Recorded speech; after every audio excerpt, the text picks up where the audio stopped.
Good morning friends, welcome to all on my YouTube channel. तो आज की सुबह कुछ ऐसे हुई हमारी कि मैंने सुबह में 5 बजे जगी। उसके बाद मैंने किया मेडिटेशन करने के बाद मैंने की अपने स्टडी रूम की क्लीनिंग, इवन सारे रूम की क्लीनिंग कर ली। फिर मैं आ गई थी यहाँ पे कुकिंग करने के लिए, जिसमें मैंने बनाया सभी लोगों के लिए खाना।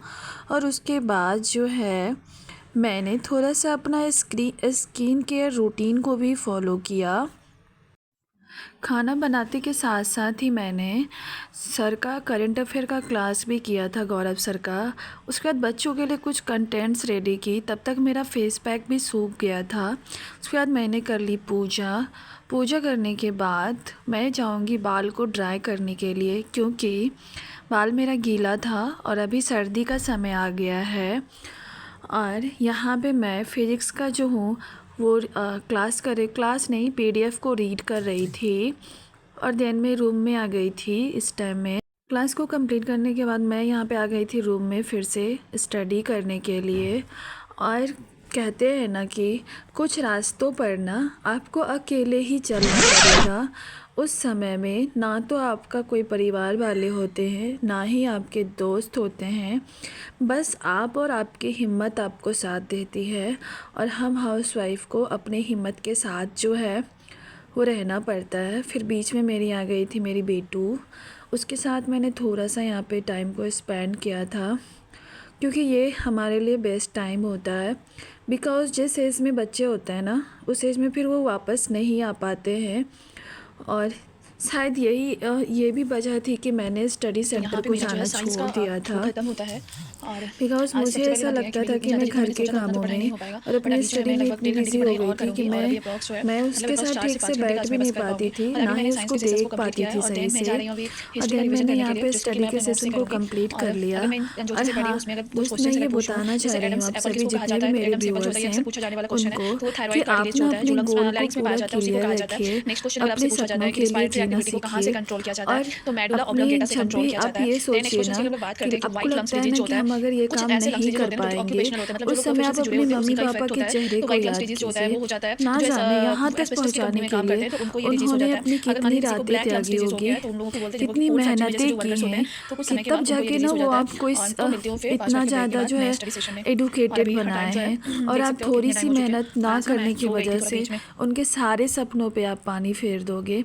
और लाइफ की जितनी भी अगर क्वेरीज़ है ना, कुछ प्रॉब्लम भी आती है ना, तो घर है तो प्रॉब्लम तो आना होता है, और ह्यूमन लाइफ में ये चीज़ें ज़रूरी है।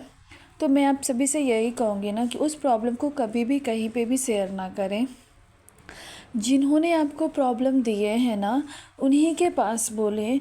वो आपके भगवान हैं, आपके इष्ट देव हैं, जिनको कि आप मानते हो।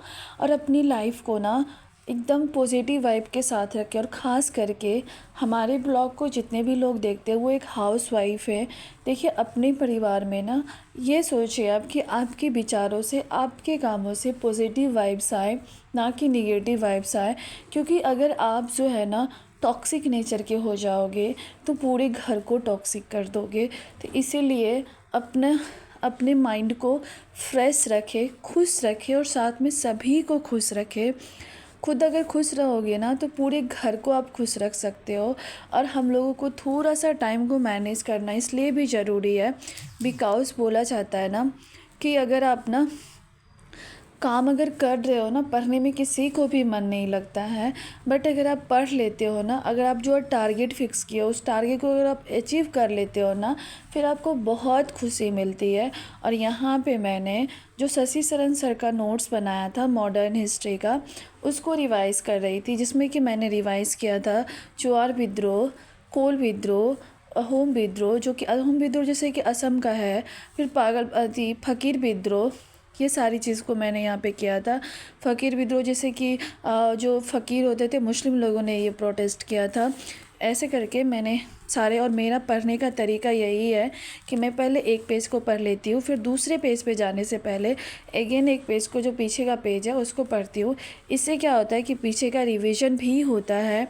और आप सबसे यही रिक्वेस्ट है कि जो भी लोग हमारे ब्लॉग को देखते हैं और अगर वो टीचिंग एग्ज़ाम के एस्पायरेंट हैं तो हमारे चैनल को ज़रूर सब्सक्राइब कर लें, ताकि जो है एक मोटिवेशनल स्टडी ब्लॉग मैं आप सभी के लिए लाती रहूं। और इस चैनल का मेरा मेन मोटिव यही है कि मैं पॉजिटिव वाइब्स दूँ। जो भी लोग हमारी तरह हाउस वाइफ है, हाउस मेकर है, जो एक मॉम है, तो वो ये ना सोचे कि मेरे से पढ़ाई नहीं होगी। वो लोग भी पढ़ सकते हैं, कुछ कर सकते हैं अपनी ज़िंदगी में, अपने सपने को पूरे कर सकते हैं।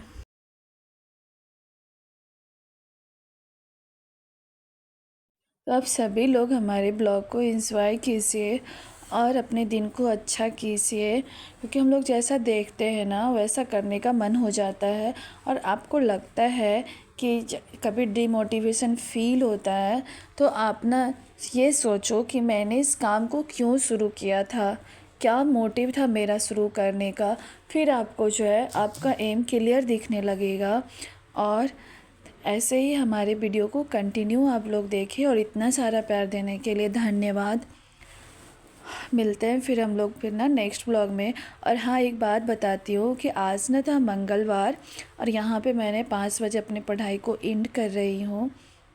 और इस टाइम में फिर मैं जो हूँ मिलूँगी आपसे किचन में। तो मैंने विद्रोह को कंप्लीट कर लिया मॉडर्न हिस्ट्री का। तो क्वेश्चन आपसे यही था कि आप सबको बता सकते हो जो चुवार विद्रोह है, चुवार विद्रोह कब से कब तक चला था। तो चुवार विद्रोह जो 1758 से लेकर 72 तक चला था।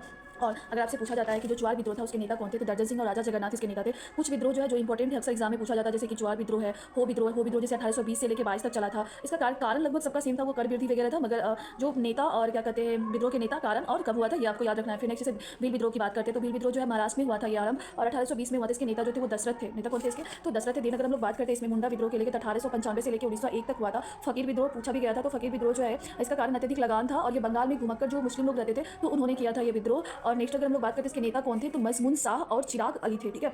और नेक्स्ट हम लोग बात करते हैं कोल विद्रोह को लेकर, तो कोल विद्रोह का कारण अप्रॉक्स सबका सेम था। और कोल विद्रोह की बात करें तो ये छोटा नागपुर के क्षेत्र में हुआ था। और इसके अगर हम लोग नेता की बात करते हैं जैसे केशव भगत, नरेंद्र शाह, जोआ भगत, ये सब थे। और मैंने अपने पिछले वीडियो में भी बता चुकी हूँ कि मेरा जो पढ़ने का तरीका यही होता है कि, तो इसलिए मेरा थोड़ा टाइम टेकन लगता होता है कि अगर एक पेज में पढ़ लेती हूँ तो दूसरे पेज में जाने से पहले मैं फिर से एक पेज को पढ़ती हूँ, क्योंकि ऐसा लगता है उसके बाद भी जो हिस्ट्री का पॉइंट होता है इतने सारे डेट वगैरह होते हैं जो कि याद नहीं रहते हैं। तो इसीलिए और इसके साथ साथ मैंने एक शॉर्ट नोट्स भी बना रही हूँ धीरे धीरे, जैसे जैसे मेरा टॉपिक कंप्लीट हो रहा है। वो शॉर्ट नोट्स मैं आप सभी के साथ शेयर करूँगी एग्जाम के टाइम में। तो अभी शाम हो चुकी, यहाँ पे मैंने अपने पूजा रूम के जितने भी बर्तन थे उसको क्लीन किया शाम के समय में। फिर मैंने घी बाती की, और यहाँ पे हमारे दरवाजे पे मंदिर है तो मैंने बनाई थी प्रसाद भोग के लिए मंगलवार को, और रात का डिनर बना के। आई होप आपको ब्लॉग पसंद आया है। प्लीज़ पसंद आया तो लाइक शेयर एंड सब्सक्राइब करें। मिलते हैं फिर नेक्स्ट ब्लॉग में।